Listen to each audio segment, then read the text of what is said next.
I'm Victoria Jane, and this is GigPigs from the studio, and I'm currently joined on the sofa by the amazingly talented John Waugh.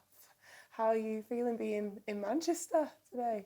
Very well, thank you. Yeah, it feels like quite familiar ground Yeah. in a lot of ways, so it's very nice to be here. It's really great to have you here. I feel like you've been on such a journey, and you're such an amazing musician, instrumentalist, and music lover as well. I wanted to kind of take things back to where it all started. You grew up in Northumberland. Where was your first love of music from? That your earliest memory? I suppose just through the music that my parents were listening to. Particularly, my mum has good taste in music, and listened to a lot of Joni Mitchell, Carole King, and James Taylor. Wow. So that era of songwriters. And then a family friend of mine called George Irving, I think when he recognized that I was really into music, he started showing me some music that was maybe slightly more further afield and outside of pop, and for lack of a better term, jazz music.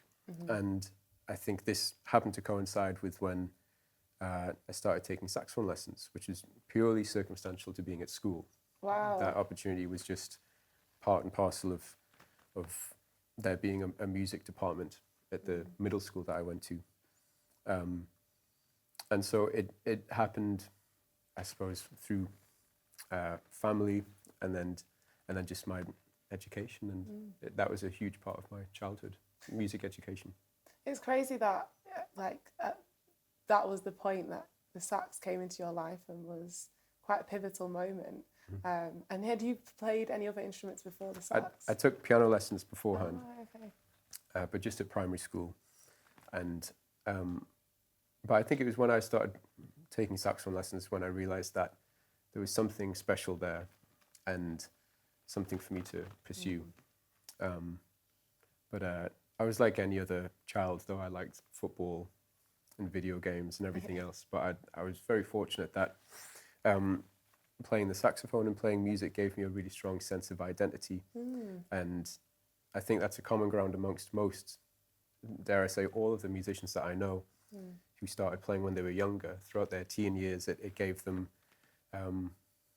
confidence and resilience against bullies, and I think with that a really strong trajectory into adulthood and a career, and so I'm very, very fortunate in that regard. And you know, the next step was kind of going to Leeds. And what was it? Because Leeds is a very vibrant place, so much creative talent. What was it like being there in the city and immersed? Well, it was absolutely amazing and a little bit daunting at first. It was I was 18 when I moved there, and it was I went to Leeds College of Music to study a degree in jazz studies, and I left a high school where there weren't many people playing the saxophone. And so I was, even though in the grand scheme of things I wasn't very good, but I was still a big fish in a small pond. And then I suddenly went to a much bigger pond filled with far bigger fish. And so I had to work pretty hard to try and keep up with other people and to do well in the course and the assignments. But I think the most valuable thing that I got out of being there was my network of musicians. And I think that's a real asset when you're a young musician, and otherwise it's really hard to know what your path is and how to make any real progress in a career in music. And there are people that in fact, just yesterday I was it wasn't really a session. I just got together with a musician because we're in the midst of making some new music. And he was my neighbour in my halls of residence when I was 18. Oh, wow. And so there are quite a few musicians that I still work with from my time at Leeds. That's so amazing.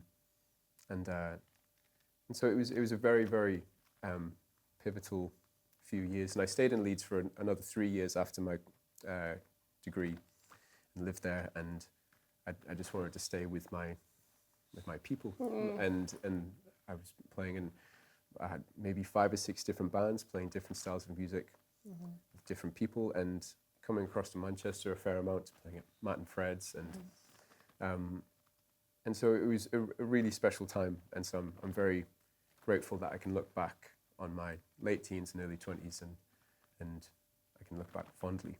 You really have experienced, I think every stage you've gone through has been very monumental to the other parts of your career. What kind of, for you, was the moment you thought, I actually can do this full time, I can be a musician and instrumentalist full time? I mean, I think quite early on, and it's not because I thought that I was particularly good or better than anyone else. It was more because I had people that were, I've always had people that were 2 or 3 years ahead of me who were leading by example. So when I was in my early to mid-teens, there were students at my high school who were really talented. Or I was playing in youth big bands, in the Northumberland County Youth Jazz Orchestras. There were students that were maybe 17 or 18 who were really talented, and they were looking to go to Berkeley or Leeds College of Music or to Trinity or Guildhall in London. And so I could see a part of myself in them because we were all doing the same thing. I was just a little bit younger. And so, honestly, I think when I was maybe 12 or 13, I was almost certain that it was something I wanted to do, and I was perhaps naive to have that kind of certainty, but then I think I grew into the aspirations that I had, and I was very fortunate that I had the right kind of role models to they kind of created a blueprint for me to model myself on. I feel like it's so interesting to know that you had that self-belief at such a young age, because a lot of artists and a lot of musicians don't have that belief. But I feel like your career and your talent is very telling that you have been talented and musically gifted from such a young age. I wanted to move on to your work with the 1975, which is what a lot of people know you from doing. Such an amazing group of individuals to work with. Talk to me about some of the best moments you've had with the 1975. I mean, I've been spoilt rotten for choice. So many to pick from. But I mean, on every album campaign, there have been so many highlights, and I mean, more recently we played at Madison Square Garden, which is really special for obvious reasons. And over the past, well, since their second album campaign, we've played there a few times, and it's steeped in history, not just within music, but with sports and any kind of pop culture that's centered around Manhattan. You really feel a part of it. And we played at Red Rocks Amphitheater in Denver, Colorado. That was a little while ago, but an equally impressive venue, big outdoor amphitheater, and you're flanked by these huge rock formations. And so it's this natural amphitheater that just feels like it's been carved out of the ground with a stage at the bottom. And I always had a little photograph of that above my desk when I was living in Leeds. It's like a sort of flagship goal to aim for. No way, and so you actually achieved that. And so that felt really special. But even just some of the smaller moments off stage because you become so close to the people that you tour with and the people that you make music with, and on a tour especially, you're really living in one another's pockets, and so you have to get along and be very aware of other people's space, and so there's a lot of time spent off stage not playing music. In fact, a very, very small percentage of time is spent playing music on tour. And so some of that time has been really amazing on the time off we've had in, far-flung places, and so too many things to mention now, but certainly those performance highlights were really special. It's just great to know that you are someone from up north, someone who has gone to achieve such greatness, and is still achieving such greatness, doing amazing things, and someone whose music is really helping people, reaching so many different places and corners of the world. you have also gone on to write a book, which I would love to know more about. What kind of prompted you to do that and put that out? Well, that came about in the pandemic. Oh. I didn't have, like all musicians, I didn't have too much to do. I had a lot of time on my hands, and the first thing that I resorted to was teaching as a means of income, anything to get some money coming in. But I'd always been teaching, and it's always been a mainstay in my career, but certainly over the pandemic, it was really the only thing that I could do to get by. And I found that I was answering a lot of the same questions and imparting the same little snippets of information. It tended to be about improvisation and harmony and how things are structured, and talking about things on a very simple, fundamental level, musically speaking, and how to apply those fundamentals to create and develop your own original ideas. And so all of this stuff was floating around in the forefront of my mind for a few months, and I'm really influenced by a bassist called Yannick Gwizdala, who's he's based in LA now, and first and foremost an incredible bass player and composer and band leader, but he has a very strong presence in music education, and he's self-published I think maybe 15 to 20 books, and so he's a very savvy musician. He knows a lot beyond just playing an instrument and playing in bands, and so I kind of saw what he was doing and thought, well, I've got all of this information in my head.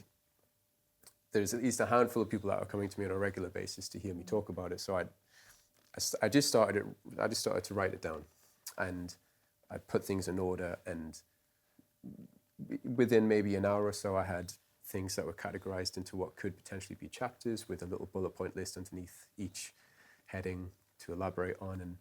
And so I think that evening, I just started writing chapter one, which it initially would have been a very rough draft of what would have become that final chapter. But it was, if the pandemic hadn't happened, I probably wouldn't have written or self-published a book. Insane. But it just came about because I had nothing else to do. And so do you think you would have still be teaching as well if the pandemic hadn't happened? Yeah, and I think so. I because I owe a great deal to my music teachers, and it was a huge, being involved in music education and youth ensembles, both in and outside of school, and the influence that I have had from my teachers has been huge, and it was a huge defining part of my childhood. And so I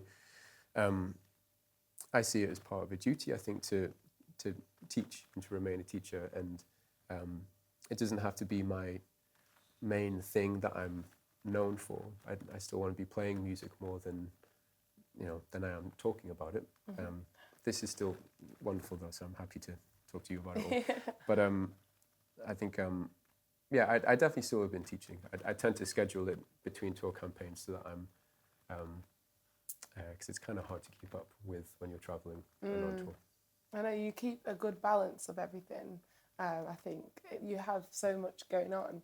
And I wanted to kind of ask and dig a bit deeper about how it was for you transitioning from, being this busy life, having this busy lifestyle with the 1975, to then transitioning to a more maybe quieter, still busy, but quieter period. Yeah. How has it been for you? It's getting easier now, but it's certainly something that I've had to work on over the past 10 years. So I've been touring with the 1975 since 2014, and in between those campaigns, so a campaign will typically last a year to 18 months, and then depending on how long a band choose to make another album or anything else that they're working on, you could have anywhere between a year, 2 years, or 3 years where you don't tour with that band. So there are some musicians who jump from one tour straight into another with a different band or a different artist. Whereas I've got there are more responsibilities that I have at home outside of playing music that I'm very happy with and very proud of, and they're far more personal to me. And so I'm more than happy to not be touring, but I still need to find fulfillment in my work.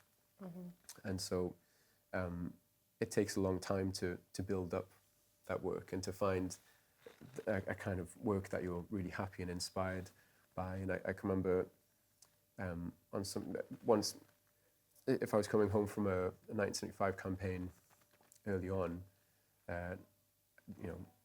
2 weeks after playing these amazing festivals or arenas, really feel like I'm at the peak of my career, I'd then 2 weeks later be getting changed in to like a suit to play in like a cocktail bar in front of 2 or 3 people and being underpaid. And so I think it's important to have a resilient mindset and to remind yourself of why you play music and to find fulfillment in projects that are maybe perceived as being far smaller and less successful, but they might be very rich in their musical experience and the professional relationships you can form with musicians who are undeniably brilliant. I'm more into that now. So I don't need to play with anyone who is a household name in order to feel successful or to find happiness in my career. I'm far more focused on trying to find, I think, firstly, the right people to play with, people that I'm comfortable with and that I can trust, and then you work on good music. And I feel like when you do that, it will just happen naturally. You'll just have that satisfaction and that fulfillment as well. Well, I hope so. It still takes a huge amount of work, and I think there's a big part of being a musician involves a lot of trial and error, and like a maybe a lifelong process of elimination of working something to death only to realize that maybe it's not quite right in the end, and then you move on to something else or whatever it is. I think it'll happen to anyone regardless of the stage that they're at in their career. So it always helps to have the right people around. Well, I'm so excited to hear what you have been working on as well, because you are working on a new body of work with your colleague and friend Daniel.